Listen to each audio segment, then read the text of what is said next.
Welcome back to the Carrot and Stick podcast, a podcast series where we look to get under the skin of all things performance management to understand what makes our wonderful world of recruitment tick. Today, I'm sitting down with a longtime friend of mine and also one of our mutual clients, Sachin Ruparelia, the CEO of Camino Partners. I've known Sachin for a long time now, and the Camino Partners is quite a well-known name in the industry for a very good reason. They're one of the first companies that I've come across that run events for the markets they serve, particularly in the form of recruitment leader lunches and dinners. That means getting a bunch of people in the room together, sharing a bunch of best tips and practices, advice on how the market's going, things like that. And having been a sponsor at a couple of them, I can vouch and say these are a brilliant way to build some really good connections. So if you want some tips on how to run your own lunches or dinners for your markets, listen in closely because Sachin's got some really good ideas to share with you. We go through how they approach things like data and performance management and building a high-performance culture early on, and later on go into his own personal journey through building up to be a very physically fit person, losing 20 kilograms over the last year, his journey through therapy, and also his whys in life, not just his family, but also about having a massive impact on every person that he comes across. It's a really good episode. I know you're going to love this one. So without further ado, let's get into it with Sachin. Sachin, thank you so much for joining us today. Really excited for this episode because you're one of my favorite people in recruitment. I'm not just saying that as well. So I'm really keen to hear your thoughts on some of the topics we've got today. Before that though, how are you? How's things going? We're coming up towards the end of Q1. How are things going so far?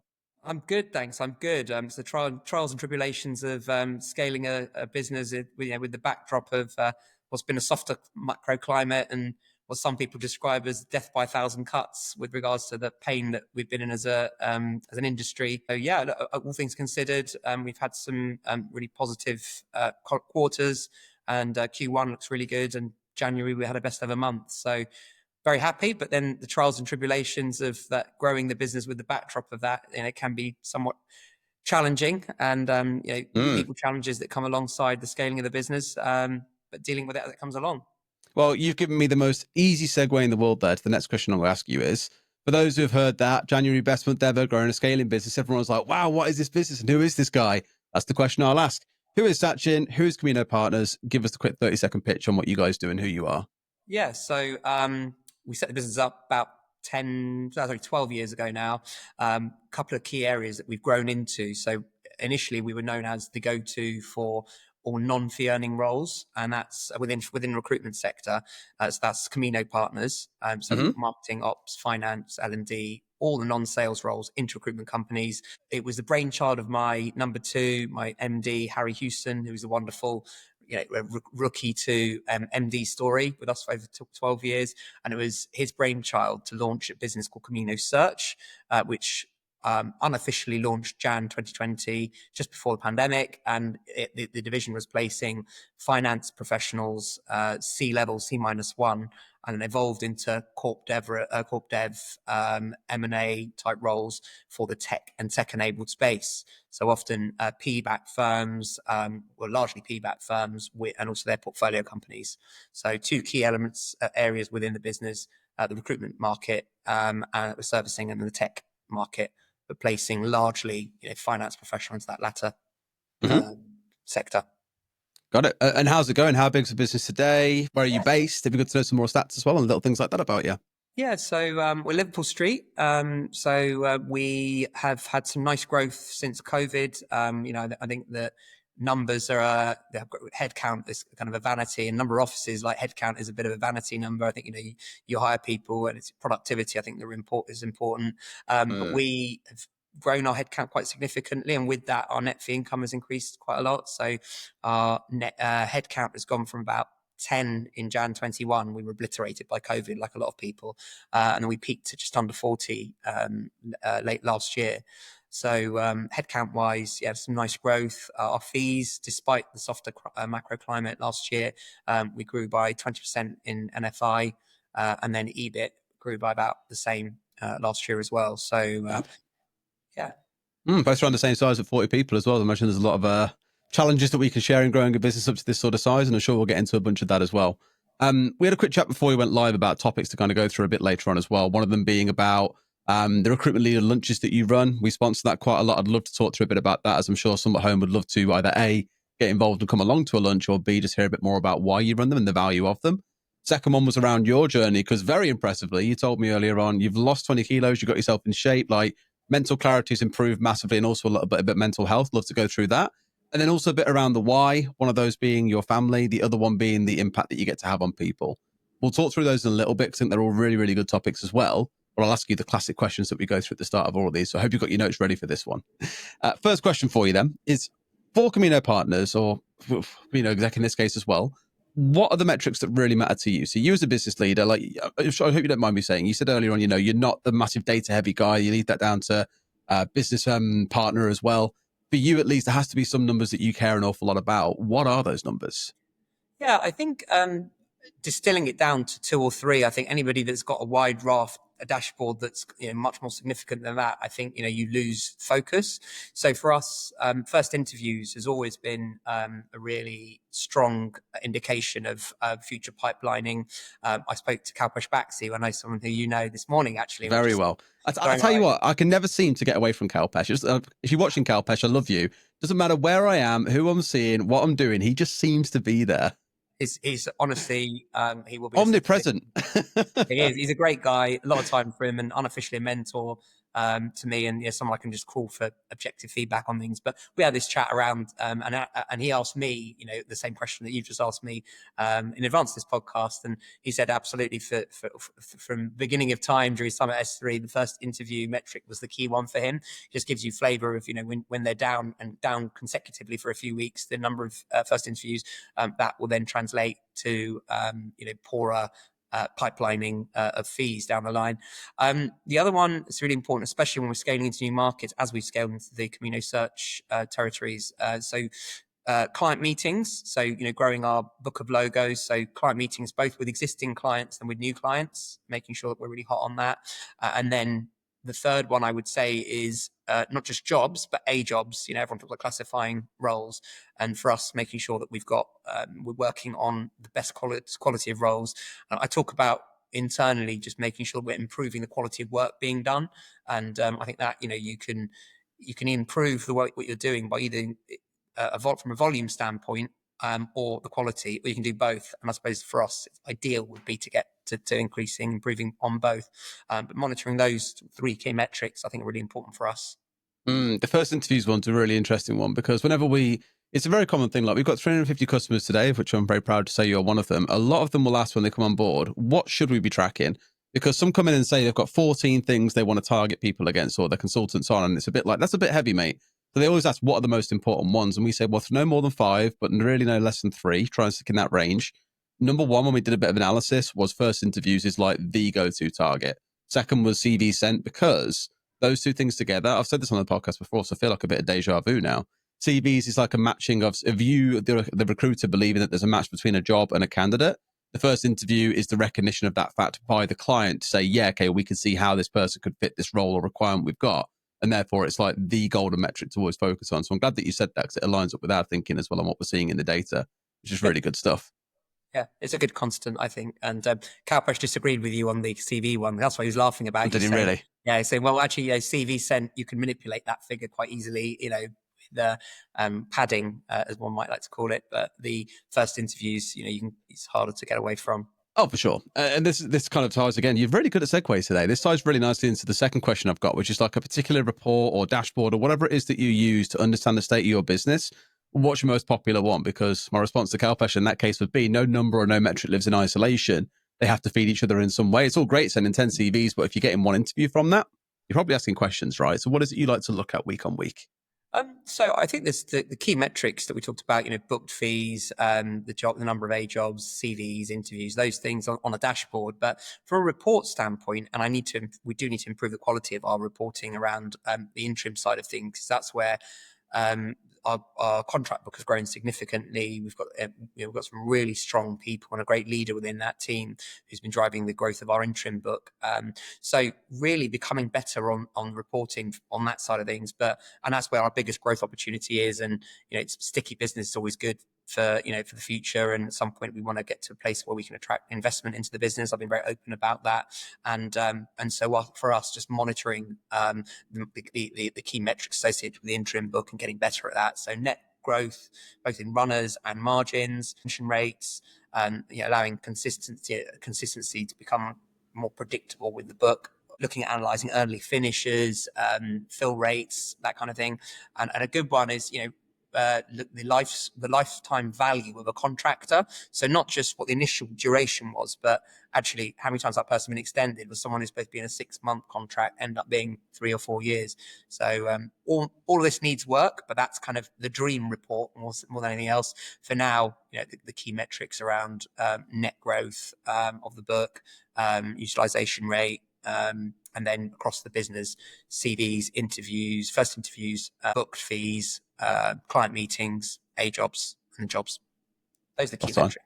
I had a really good podcast on Friday with Gary Goldsmith going through a bunch of stuff around contract recruitment and how important it is that businesses really start taking that seriously if they aren't in that game today. I should have asked you this earlier, but what percentage of your business is contract versus perm? Yeah, good question. So from a net fee perspective, I think, as we know, turnover is a bit of an inflated figure, but net fees, about 25% last year, 25% last year, which was actually up from the previous year from about 10%. So significant growth. We've consciously grown out our interim team, and the book has grown alongside that, I'm pleased to say. So yeah, 20-25% is kind of where we were at last year. Nice, and growing as well, I hope as well. Good to hear. Much bigger question here then. How, now that you've built a team up to 40 people, things will have worked along the way, and some things obviously will be really, really effective at keeping a team motivated. What are you guys doing that you think that you're proud of, that you see working well in the business to keep consultants, motivated to do the job well? It's a tough one. It really is, and as you rightly pointed out, the challenges, it's broad as well. Yeah, the growing pains of that come about, but. And also, as you get bigger, there's so many different personalities and different people at different stages of their life as well, especially within a staffing recruitment business. They're going to be graduates that are going to be, and rookies, not just graduates, actually, trainees that are going to be motivated by having, I don't know, going out on the RAS, whatever it might be, or but there's more. I've never heard that expression before in my life, but I knew exactly what you meant.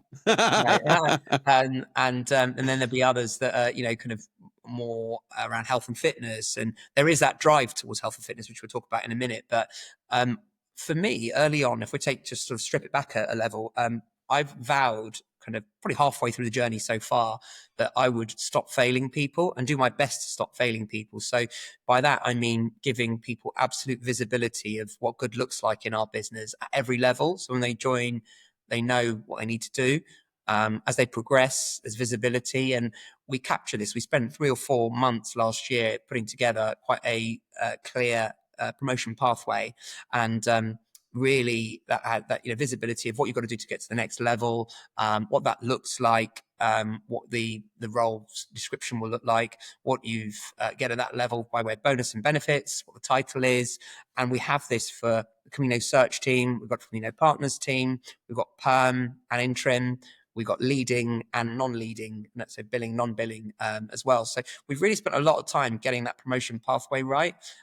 We think, right, so working on that. I think that's important.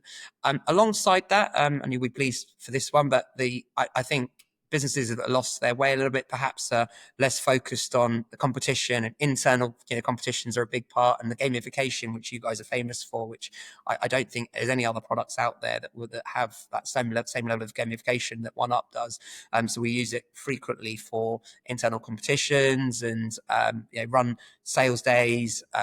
We have we recently appointed I accidentally said head of social security. What I meant was a head of culture, so a culture secretary within the business, and she's really passionate about driving and making sure that with the backdrop of creating a high performing culture, which we are, and I talk about catching people doing the right thing, doing good things. It's really important for me. I know that's a Gary Goldsmith line, and so bringing someone in that, getting her, make sure you don't lose sight of the fun element. I don't want the fun to be gone from Camino, and a lot of that actually, rather than just being going out drinking, it's been a shift. People don't want to do that anymore, and I don't want to do that anymore. Family man with 2 kids, so doing more around that the health side of things. And I had the wonderful Michelle Flynn come in earlier this year to talk about mojo and getting, mojo back after, some people emerge from the festive period not feeling great. And so we had that, and we did, part of it was a breathing workshop. And she's absolutely exceptional. So highly advocate her. At some point in the next month or two, I'm going to get a PT in to do an at-desk workout. So we talk of doing 3-peat challenges. So just trying to do a little bit more different, stuff that's different.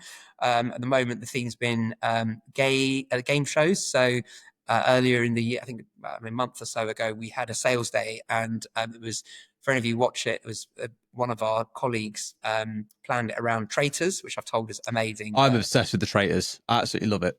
Yeah, I haven't seen it, but I need to watch it now after this. It was a fantastic day. It was the theme was around Traitors, and it was just really well received.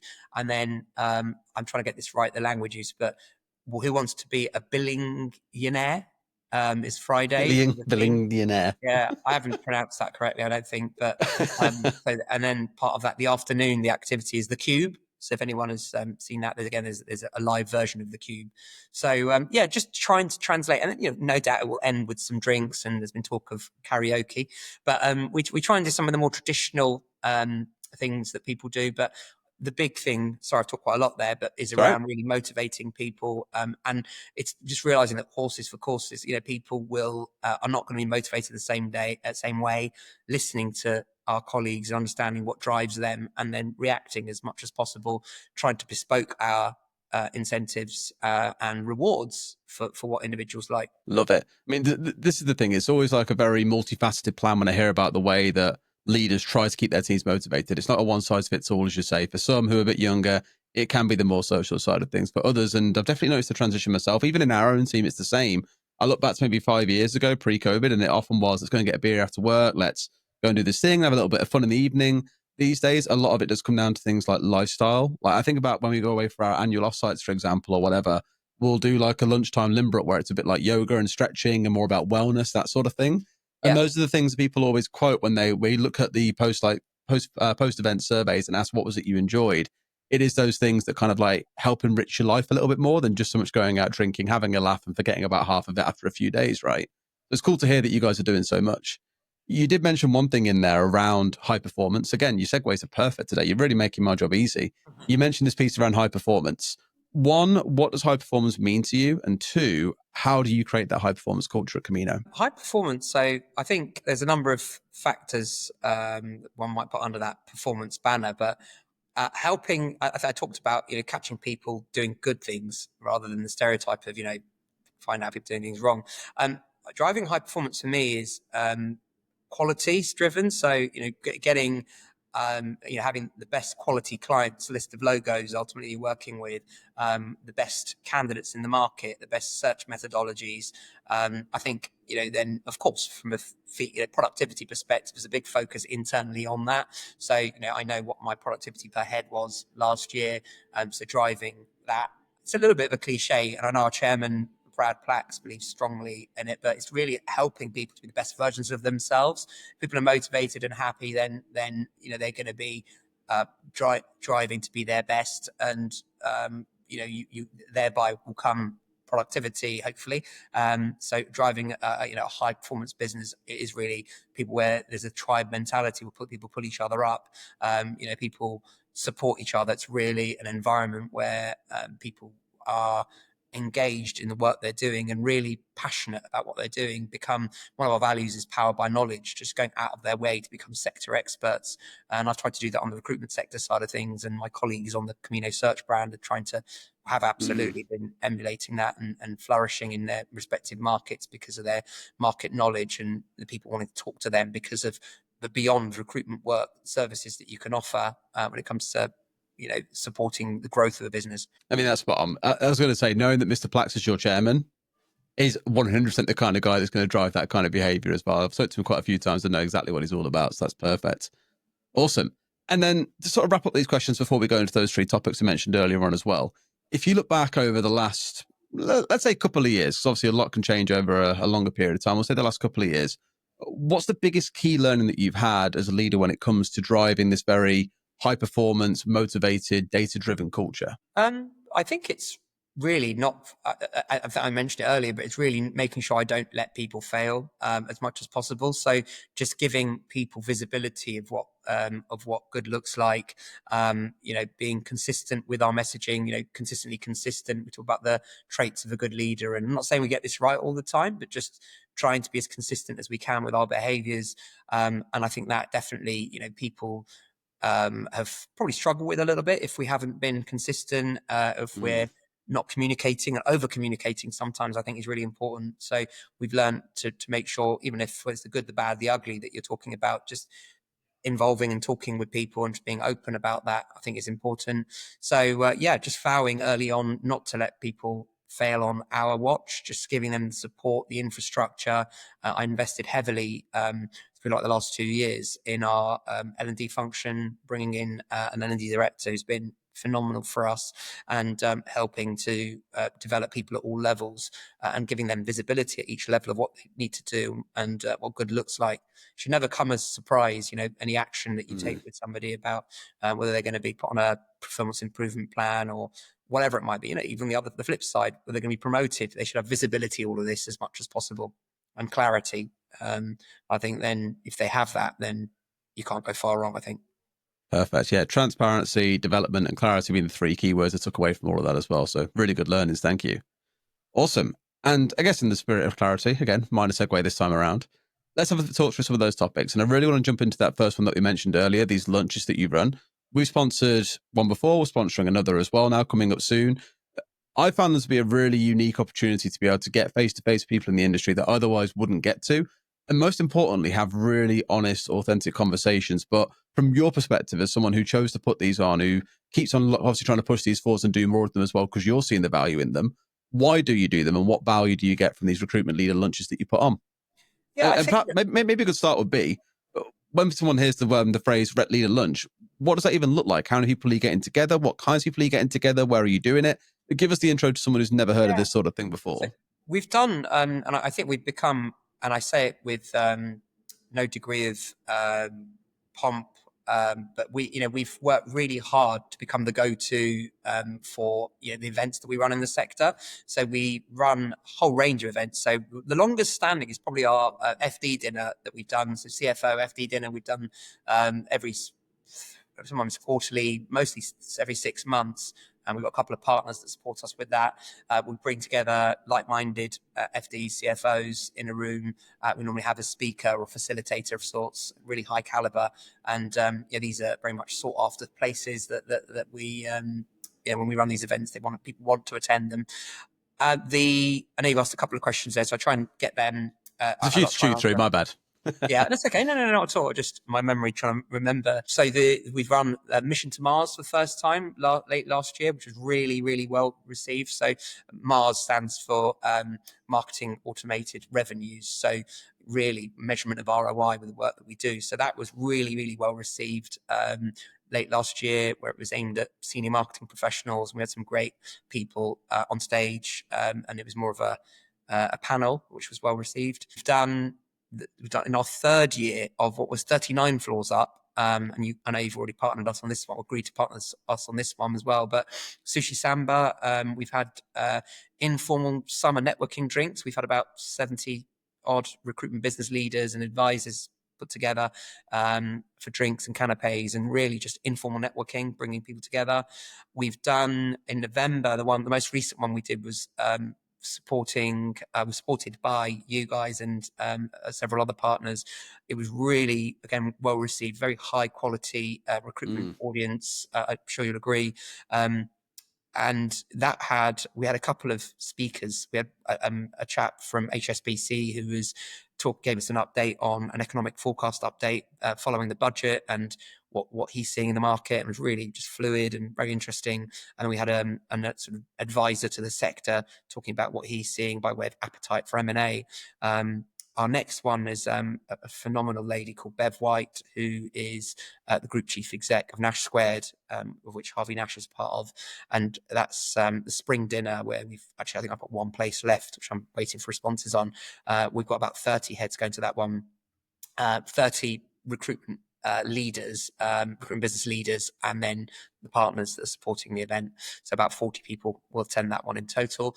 Why we do it? I think it gives us another reason to talk to our clients. One of our kind of mission focal points was around improving the quality or improving the sector. So improving the people performance. An old tagline of Camino Partners, the recruitment division, was improving the quality of the people perception and performance of the sector. And for us, it's bringing together like-minded people. There's an education element when we bring in someone like Bev, who's talking about doing recruitment differently, with the backdrop of AI, of course, coming into that conversation, and how the recruiters are focusing on driving relationships and sales, where AI is brought into and as a sales enablement tool. So that's what the premise is going to be. So there's an education element. There's a lot of people I've spoken with who aren't necessarily great at networking. They've got their heads under the parapet driving the business. So it's really an opportunity to put their heads out and talk to people with like-minded problems. Naturally, the byproduct is we position ourselves as, for want of a better cliche, thought leaders in the market. We're bringing together the sector's finest. And as a result, people want to come to these events. They want to meet other people and get to know each other and get to know us better. And then the byproduct is that people come to us with opportunities. Can I help find them an FD or a marketing manager or an ops person or an L&D person? It's just a byproduct of it, and it serves us really well, giving people another reason to talk to our clients. I love it. How much work goes into organising a lunch? Like, if you had to guesstimate the number of hours it takes to get 30 people together into a venue that you booked on a certain night in London, how much time is your team putting into this? It's really difficult to quantify, but days, hours and hours. But we tie it in with our day-to-day activities. What might be a business development call, we'll call to a client and ask, what they want to see at the next event. They like to attend the event. Here's what the premise is. And then, oh, by the way, while I've got you on the phone, can we help with anything, or do you need us for anything? So there's definitely that element, of course. So a lot of time and effort, and make sure the venue's right. And one thing I've vowed, as you've seen from the last one we did, I won't compensate on quality. I talked about the last two events, the summer events being at Sushi Samba. This next one is going to be at the highest bar in Europe. So 61 floors up. And it's at I think it's 22 Bishopsgate. I hope no one going is scared of heights. I hope not either. I really hope. It's not on an outside terrace, but it is. Yeah. Hopefully it's a summer's day and it will be beautiful. But we've got about 100 people that we'll expect to be coming to that event. And it's just a cool venue. I've got, a couple of surprises I won't ruin, but, cocktails, canapes, and just a very high quality event. And as you'll agree, I'm sure, from the dinner that we did in November, it was at Apollo's Muse at Bacchanalia, which was just a really cool location. So try and do something really cool, a web location. And so we don't skimp. These events are deliberately cost neutral because I want partners to be incentivized to attend and to support them. And then the byproduct for them is that they are given a voice and, as you said, have authentic, open conversations with people. If someone was hearing this now and thinking, wow, this all sounds really great, this is obviously something you're aiming at the very market of the people that will be listening to this podcast as well, recruitment leaders. If someone's listening to this and gets inspiration thinking, wow, I should do this for my clients, actually, if I'm servicing, I don't know, engineering managers, or whether I'm facing marketing people, whatever it might be, and I'd like to give this a go, what tips or what learnings have you got over running a few of these events now that you'd give to someone who's looking to give this a go for the first time? It's a really good question. I think, first of all, evaluate what you're trying to get out of it. What is and it's kind of, start with the end in mind, people say, right? But what do you want the outcome to be? Do you want, naturally, I'd imagine it's to become yourself at the center of a network, of the center of your own universe. And then naturally that will translate to people coming to you for hiring. If that's the case, great. Then I would look at what do your clients want? What do your clients need? Do they need education on the value of, or the difference between machine learning and AI and automation? And do they need to be educated on that? Is that what their desire is? Is it to have a few drinks with peers in the market? Is it to get economic forecast, economic updates from the who's who from a bank? Depends on what the client needs, and playing to that, and then pulling together people with and I think with the view is the biggest learn for me, Derry, is not to sell. It's the art of selling without selling. And if you talk about the market knowledgeably and pull together the sector's finest, lo and behold, the byproduct is people want to engage with you and want to work with you. People buy from people they like and they get on with, and we work really hard to build relationships with our clients and our candidates. And that likability piece is important to us. We don't please all the people all the time, but yeah, understand what you're trying to achieve. Make sure you're bringing to people in a non-salesy way, and also the partners. You'll know yourself, Derry, that and it's great, because you play really well into this because you're not an outward rah-rah salesman. And I hope you know I'm saying that, but I think it's very much consultative chat, and you'll turn up to the events and you won't just sell. It will be consultative conversation, and I think putting yourself and having those conversations at that level is really powerful. People then want to attend again. So sorry, it's a bit of a long answer, but I hope that's answered your question. No. I mean, totally spot on, and I'd probably echo the same. Like, the biggest value that I got from being at those dinners we sponsored was just the very, very genuine conversations you have. I think I spoke about golf for like 15 minutes with, I want to say it's the CEO of Engage. I may have got that wrong. I'm bad with names as it stands anyway. I sat next to one of the MDs at Spencer Ogden for about 2.5 hours, and we were just talking absolute crap about anything and everything. Those are the kind of relationships that you don't build up by getting someone on a Zoom call and saying, "Oh, should we have a quick meeting here to talk about X, Y, and Z." It makes for really authentic connections. And I think by being brought around others in their industry that they respect and want to hear from, it makes it like so ludicrously valuable. So more mindless than anything else as well. Like, even if it's a case of getting along to one or putting on your first one or sponsoring one, I'd really implore everyone to give these a go because they are super valuable. Like, we ran our own one at the end of January as well with a very small room of about 12 people. Absolutely phenomenal. Everyone was saying, like, we learned so much from others that were in the room. We don't really get that chance to do so. I imagine one of the hard things, though, and you probably experienced this, is getting a lot of decision makers together in one room at the same time can be an absolute nightmare scheduling wise. It is. And I think it's just, it's, kind of, what's your value proposition? Why do I want to attend this event?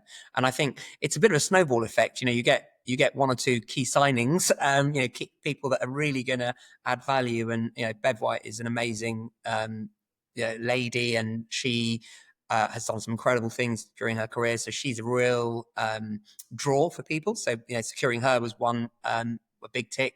But actually last year, it was really, once I'd got one or two people in, then you leverage that and say, look, I've got X, Y, and Z coming. And I think then it just, I want to be there because they're good and I respect them. And I think it's also common learning from their peers where, I want, the compliment I got recently, which was really, really well received by me, was a lot of these events where, where the kind of most impressive, but they said, I can't remember the language they used, but we're probably the biggest business in the room when we normally go to these events, but actually there's businesses there that we can aspire to become, and people that have gone on different journeys and achieved more than we have is really powerful. So there's constant ability to then for them as individuals to grow and learn as well. Fantastic. Yeah. I mean, again, big endorsement from me. Like, whether it's going to one of Sachi's dinners or going to your own dinner or one that you sponsor, 100% worth getting involved in, because I think they're a really brilliant thing that I'm seeing more and more of starting to build up. And it's always positive to see change after we spent so long being on video calls and phone calls pretty much all day, every day. Let's step on to the second part of this then as well, that journey that you went through. Because you said earlier on again that you lost 20 kilograms, you got into a lot of shape, it was great, but mental sharpness went way up. But there was also a mental health component to this as well. This obviously is quite a personal thing. It's your story as well. So don't have to guide you down a certain path here. What was the journey you went on and why? Just give us that run through. Yeah, and I don't want it to be kind of the Sachin show too much. That's what it's all about. That's why I get you on here. It's not the me show. I'm on every single episode. It's about you. Yeah, I think, and I actually recorded a podcast fairly recently with a good friend of mine, Charles Kiriakou, and we talked a lot about mental health. So I'll try and not talk too much over this about the same stuff, but in short, and I have through the journey I've been on, I had a bit of a troubled childhood, shall we say. It was quite violent, and as a result, it was one where I probably wasn't exhibiting behaviours that I would like to have done from a very early age, and that then culminated. It took me through my kind of teens and early 20s, probably not developing the social skills I would have liked. There was actually Brad was a big influence in this in my later years, but I realised after some time that I needed to change my behaviours if I was going to be appealing in whatever I was doing to other people, whether that was my love life or personal life, or whether it was in business. I needed to adapt. And I think Brad suggested, look, there's an innate desire to be liked. And I know a lot of people like to be liked, but that was stemming from the childhood that I'd had this real desire. And people talk about the traits of a good leader and whether it's respect, do you want to be respected or liked? And in the early years, I was probably more, well, I would want to be liked more than respected. But the last few years, I've cared less about that. And the respect is kind of very important. But the journey I went on was realizing actually that some of my behaviors I need to work on. And I consciously use my language these days and often correct others as well, because people aren't intrinsically bad, in my opinion, or intrinsically, I think it's about behaviors. And I learned this through the therapy. So I engaged with and after probably 6 to 9 months of Brad trying to persuade me to do so, it was the right thing for me. I engaged with a psychodynamic counselor. It's a very To help fancy me word. understand why today's behaviors are as a result of the past, and unraveling that to understand. So biggest power in therapy is, for me, helping you to understand why you behave the way you behave. And if you've got an appetite to change it, then you change it, right? And for me, that was really important. And so I've like to think that following the 2 years, I broke up my therapist about 9 months ago, which was a really powerful sentiment after 2 years together and just exploring my behaviors. And I talk about anything from family to work to friendships and whatever else. So I've just constantly worked on myself to just become the best version of myself. And the therapy helped tremendously. So I think for anyone out there listening that really has any doubt about what value therapy can have for it, I don't knock it until you tried it. I think it's really, really amazing for me. For the same reasons, you touched on my journey on the, for want of a better word, aesthetics. I'd always definitely stemming back from the childhood and the desire to be liked and also wanting to look the part. I've always wanted to be in great shape. I've trained all my life, and the catalyst was actually a really good friend and mentor of mine, Logan Naidu, whom you might know runs the Kernel Group, of which Dartmouth Partners and Pura part. Logan is unofficially my mentor. Well, now I've had this podcast pretty officially, but he had gone through his journey and he'd referred these trainers onto others. An amazing guy called David Mirza, who I kind of had a consultation with, and he told me what we could do. And I said, okay, well, look, I haven't got anything to lose. How it would fit around my life. And it's just something I wanted to do for myself. I wanted to be in the best shape of my life. And over the course of 4 months, beginning of last year, I dropped about 20 kilos. And for those that know me, I probably wasn't ever really fat. But I just wanted to get into great shape, and program started, I think, mid-May, last year, and finished in mid-October. And over 5 months, I'd lost 17 kilos. And That's crazy. The shape of my life. Just aesthetics is one thing, but the byproduct of that for me was feeling the mental sharpness and the energy levels, and just being on my A game more than I'd ever been in my life. I think was just incredible. So people always talk about healthy body, healthy mind. I couldn't agree more, especially after going on that journey. So I've now maintained that and still train 6 to 7 times a week, often waking up at 5:30 to get those sessions in the morning. If I've exercised, I just feel cleaner, fresher for the day. So I was about to say, you're still keeping it up now as well, and the answer sounds like yes. Have you kept the weight off as well? Some of it. That's the hard part after you've lost it, is keeping it off, right? Yeah, the Christmas period. And you also got to be kind to yourself. Again, the therapy teachers taught me, it teaches you, that you've got to be good to yourself. You've got to be forgiving of yourself and be kind to yourself. And for me, that was really important to learn that. And so along the way, I'm probably about 8 kilos up on that mid-October day where I was probably in prime. So yeah, I've still maintained it to an extent. I'm still in good shape. Still eat well and train hard, and that works really well for me. I've related big to the stuff you said at the start around wanting to be liked. That was my biggest weakness very early on as a business leader. I remember I was part of an incubator program called Entrepreneurial Spark, and they had us do a thing where there was all these statements, and it was like, pick out the ones that you think you most identify with. And the one that I picked out, and we later identified was my number one, was this piece around wanting to be liked. And I don't really know why it was, whether it was always wanting to just please people and not upset anyone, out of just wanting to be a kind person, for example, also to be perceived that way. I was always aware that it was my biggest sort of fault, was that I would swerve a hard conversation because I didn't want to upset someone. But the one thing that one of my then future leaders said to me was like, a leader doesn't need to be liked, they need to be respected, which to me at the time, and you said that very much in the same sort of words, just a few different words. The thing at the time when I heard that, I was like, that sounds really cold and callous. I'm not that kind of person. Again, falling back to wanting to be liked. But even like recently I had a conversation with my partner about this, and I was like, there's a very big difference between being nice and being kind. Being nice is not saying something like tough to someone's face because you don't want to upset them. Being kind is actually having that conversation and being a bit tougher with someone. Tough love, you might call it as well. And so it's been a big development of mine. A big learning is, being liked is one thing. And of course, wanting to be liked is a nice thing. Just make sure you're also being kind at the same time. And that can mean doing things that people would perceive and say, well, that doesn't feel like a very nice thing to do, right? Yeah, exactly. I think you're exactly right. And I think it is tough love or whatever you want to call it. I think being kind, for someone being in the wrong role, for example, is it kind to them to keep them, sort of tagging along where actually, the right thing for them in the future is to be elsewhere and they can flourish with their career in a different business or in a different role. I think you are being kind by being that person and giving them that steer. So totally agree with that. And like Even though they might tell you you're being an arsehole in the moment.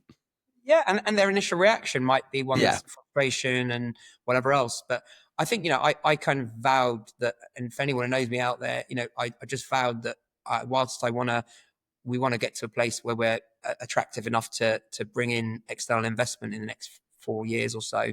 And but I've put an asterisk to that presentation slide for the team.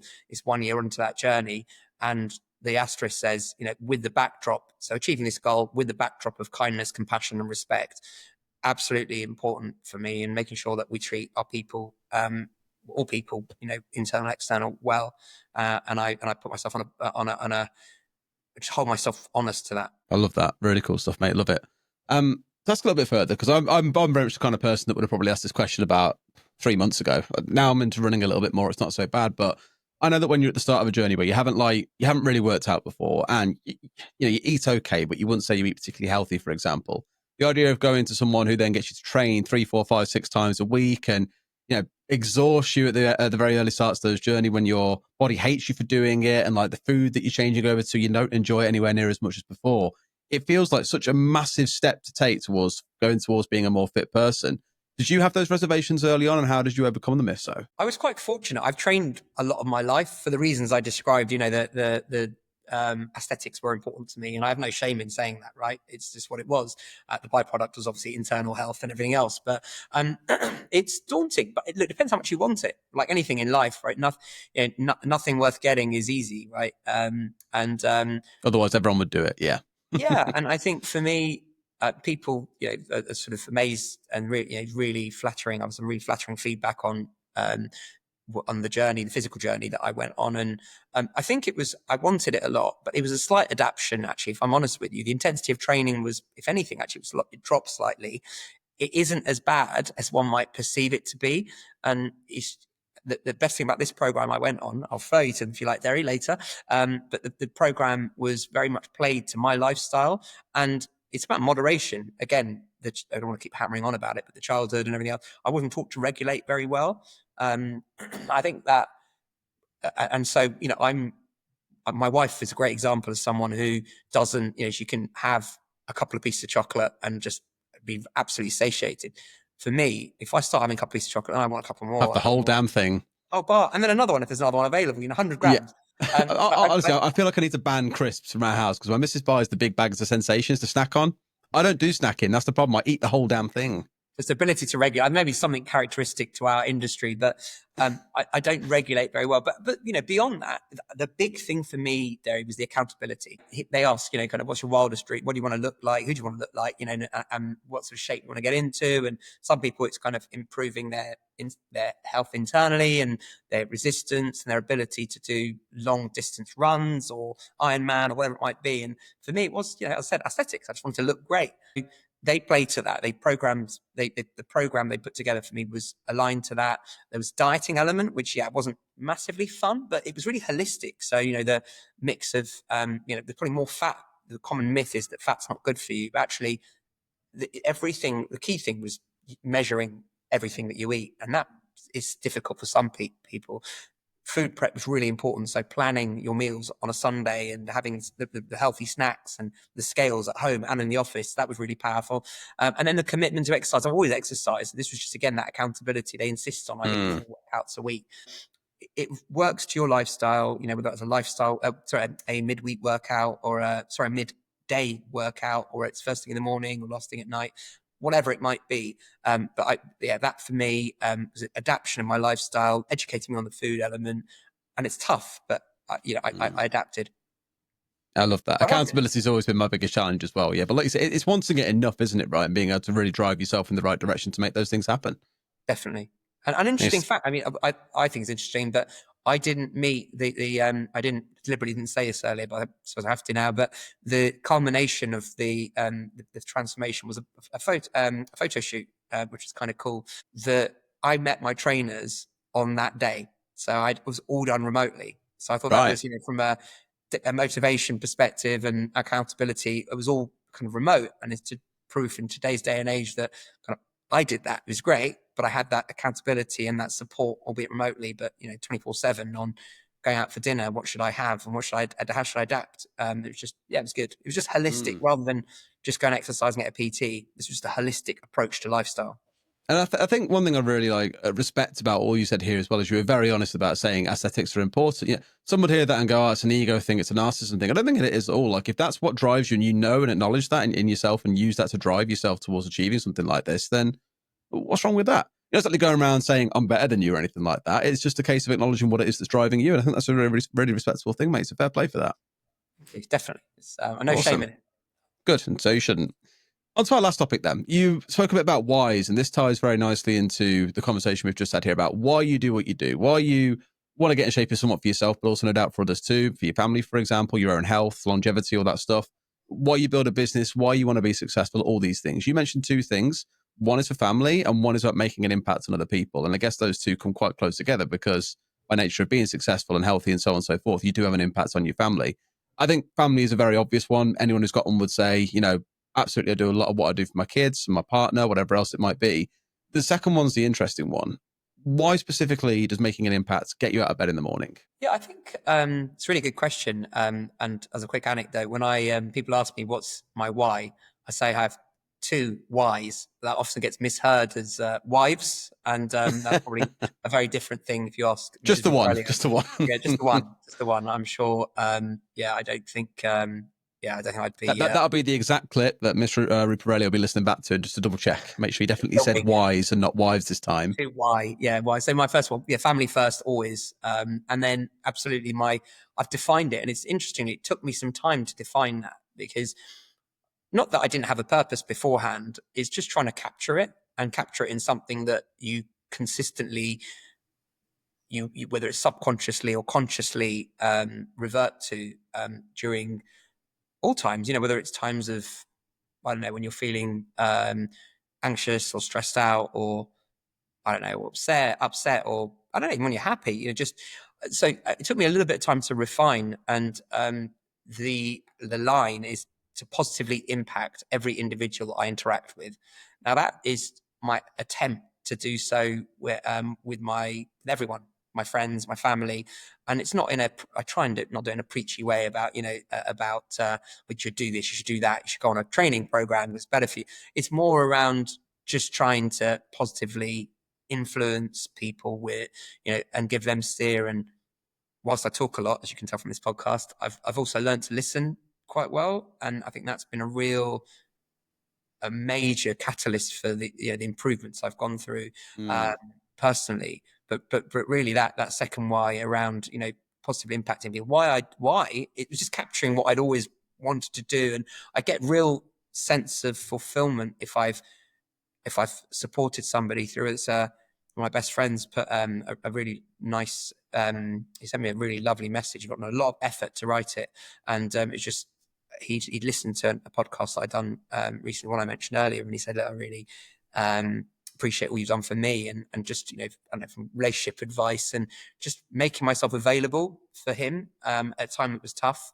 And I got, tremendous amount of utility from hearing him, listening to his pains, and then also what nobody else was prepared to do and we touched on it earlier, but having a difficult conversation with him to say, look, this is where I think this is the perception of this relationship and how it's impacting those around you, and how I think it could impact you. And I think at the time he listened, he took it well, but actually only afterwards he realized. And I'm always just happy to help other people. And I believe I'm a devout Hindu, and I'm really proud of that. And you'll know, karma I'm a strong believer in karma as a result. So you know about karma, and I absolutely put karma on a pedestal with regards to the way that I live my life. And that I believe that doing good for people, is paying it forward, or it will come back. So I really believe that if I don't behave in a way that's conducive to how I want to be perceived or how I want to operate, then I don't think that's going to do well for the future of my soul and whatever it might be, to not get too deep. I believe in positively impacting people where I can and helping them however I can. And that translates to my business as well. I try and help people where, whether it's consultancy or just support on anything from salary benchmarking to bonuses, how to bonus people, whatever it is. If I give up the time, and then lo and behold, the byproduct is, as I mentioned earlier with the events, people want to engage with me. They want to support my business. They want to, pass us requirements and get us to work mandates and whatever it might be. So I just, having captured that statement helps keep me honest around my why and what I do and why I do it. Because if ever there's any doubt, this is what I'm doing, why I'm doing it, then the outcomes tends to be a positive one if I have that at the back of my mind. I really love all that as well. It's a really good passage that you shared there, really powerful too, because one thing I remember, I used to say this a lot as a younger kid and as a teenager as well, is like, if I can during my life make one other person happy, then I've been a net contributor to human life, essentially. You've made someone else happy, besides yourself as well, of course. You've got to look after yourself, but you've been a net contributor overall. And your thing there really speaks to that, but doing it on a much larger scale is having that impact on as many people as possible. And I guess through the virtue of what we all do, well, not myself, I'm a tech provider in this case, but in the recruitment industry itself, is we're always trying to find ways to better other people's lives, right? Whether it's getting them that next opportunity, whether it's a pay rise, whatever it might be, some way of advancing their career or even getting a career started. I think about a number of clients that we work with, and a lot of them speak a lot about this purpose. It's not just about the money. It's not just a way to get rich quick, which is how some think about it. And if that's the case for them, fine. But for many, it's about that impact that you have on the candidates as they get those jobs. And of course, the clients that you're then helping to fulfill requirements for great people. That in itself is a really fulfilling thing to do. I think, absolutely right. And I think that if I reflect back on some of the positive interactions I've had with people when, what their reactions and how I have felt about them, the ones I remember, kind of people about are the wins from recruitment, whether it's monetary or, I don't know, things you can buy. And look, I like nice things and whatever else. Again, I have no shame in saying that. But the ones that are most memorable, and I sort of just flash back in my mind around, for example, one chap who was made redundant, and the family of his future of his family was at stake, and just working hard to place him. I just remember meeting for a drink and giving him the news, and I had almost tears in his eyes around like the impact I'd had for him, and the fact that he's going to celebrate by taking his little boy bowling. I mean, it was brought like tears to my eyes to hear that, something like that. Joy I get from that, knowing that I've helped in that way. And of course that, as a result, you do more of that, you help more people then, and you're good to people. I strongly believe that you'll grow, you're able, that will translate to results, monetary and financial performance wise. So, those are the moments I remember, helping people who, one guy was out of work for 2.5 years, and he was wanting to transition into recruitment L&D, and just supporting him consistently I believed in him and just consistently backing him. And I placed him in the end, and he ended up getting a couple of different L&D roles, and then he's launched his own business and absolutely flourishing now. So it's just, things like that I kind of just take great joy from, rather than, the money made and stuff like that. And it's a little bit utopian, a little bit cliche, but I like the nice things. I like financial success, but the moments I remember are the ones where I've positively impacting people. And it's the classic thing you hear a lot is when you're on your deathbed, you're not going to worry about the amount of money in your account. You'll worry about the people around you, the memories that you've made throughout that life as well, and things like that. The fact that you can still recount them all this time on as well just goes to show the impact it's had on you as a person and what that means to you, that you've been able to help someone in that way. Definitely. Yeah, definitely. I think, what's that statement, being the richest, do you want to be the richest man in the graveyard? And and also, you know, kind of what legacy you want to leave behind. How do you want people to remember you? That I did think about quite a bit, and I think that plays into my, you know, impacting people positively. How do you want to be remembered when, I don't know, in 10 years' time, you know, people, what do people say about you when you're out the room? Spot on, spot on. I absolutely love that. It actually brings me back to a conversation I had about a year ago with someone in my team, and they were saying, I don't have kids and don't want kids. You know, it's a decision me and my missus made a few years ago now. And he couldn't get his head around it. He said to me something like, what are you going to do when you die, though? I was like, what do you mean? I'll be dead. And he was like, where's all your money going? I was like, I don't know, to charity or something. He's like, you don't want to pass it on to family. And the word that you said during that is the one thing that I remember saying back then was like legacy. Yeah, you can leave your impact without having kids. And that was the way that I've always viewed it. But the main message coming out of this really is, like you said, what's the impact that you leave on the world? Like what is it that you're going to do to make the place that you came in and when you leave it a better place than when you arrived? And that comes back to the whole thing I said earlier on about making one person happy throughout their life beside yourself is a net impact. If you can multiply that thousands of times over as you're doing through your work in building a team and creating jobs, in placing candidates, in the people that you meet and the positive impact that you have, it multiplies out so many times over and hopefully leads to knock-on effects where those people are going on to do the same for others, right?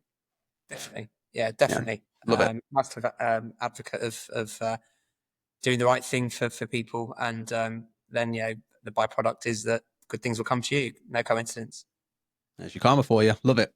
I was going to ask you what your favourite story is for Recruitment, but I think those two stories that you told me then a second ago are wonderful. So I'll jump into a little quick fire round here if you don't mind as well before we wrap things up. Perfect. What are you focused on right now as a business? This is going to be a quick, short answer to this as well. What is it you're thinking about top of mind right now? So building leaders to allow us to have scalable growth. More leaders are needed in the business. Spot on. Life's is short as well. Perfect. What's your favourite business book or podcast? Business book. Can't say Carrot and Stick podcast. That's cheating. I actually really like one. There's a number. I don't have hundreds of books I've read, but I would say Eat That Frog, which is pretty cool. Is a good one, and that just talks about navigating biggest challenges first. One that I remember quite vividly was the 1 Minute Manager by Ken Blanchard, a very American one, but just horses for courses, teaching to manage people in different ways depending on their personalities. That's one that resonates. So, love that. What's an event or network you'd recommend to others in your shoes? Hours. Except for your lunches. Also can't recommend those. That's cheating. I'm going to be really diplomatic on that one. There's a number of really great networks. There's some that others don't work for other people. It depends on what, I'd always say it depends on what that person is trying to get out of it ultimately.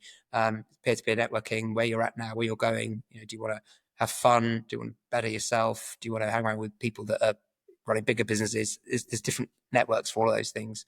But I'd say, look, go to as many as you can and work out what works for you. Such a diplomatic answer. You're spot on. Who do you take the most inspiration from? Really good question. I think it's different for different answers for different aspects of my life. I mentioned Logan earlier. I think, again, not to make him embarrassed, but I hold him on a pedestal. People that know me well will know how highly I hold him in regard. He puts his religion, he's Christian, kind of at the center of everything he does, and is really proud of that. But has created a phenomenal group of recruitment companies, and I just love his single-minded sort of desire to achieve without as much concern for the byproduct of that or financial gain or anything else, just being the best version of himself and of the business that he can. I think that's really admirable. And then I'd say probably my wife. He make up for the two wives comment earlier, but she's definitely a big inspiration for me. She, is my partner and looks after our kids, and just I would not be able to do what I'm doing with Camino if it weren't for her support with the other aspects of my life. She just keeps me organized and keeps me honest. Fabulous. Good stuff, mate. Well, we'll wrap things up there. If people want to get in touch with you or find a way to get along to one of your lunches/dinners, where would they be best to find you? Is that LinkedIn or would email be better? Either or, yeah. LinkedIn. I'm not on any other social media platforms apart from LinkedIn. LinkedIn is good. Sachin Ruparelia, I'm sure I'll have the details. And email is Sachin, SACHIN, @caminopartners.co.uk. Easy peasy. Love that. And then finally, any shout outs, anything you want to mention? Not really. I just just grateful for the incredible team that I work with. I think I talked about it when I had on a podcast recently, but I really pride myself in having no shame about bringing people that are better than me in a lot of different areas within our business, and just blessed to have an amazing group of people, Camino, that are making everything we're doing possible. So yeah, to them. Love that shout out. Thank you very much, mate. Well, that's been a wonderful episode. Looking forward to this one coming out, and we'll do it again at some point. But for now, thank you very much, and catch you next time. Thanks for the opportunity. Appreciate it, Chris.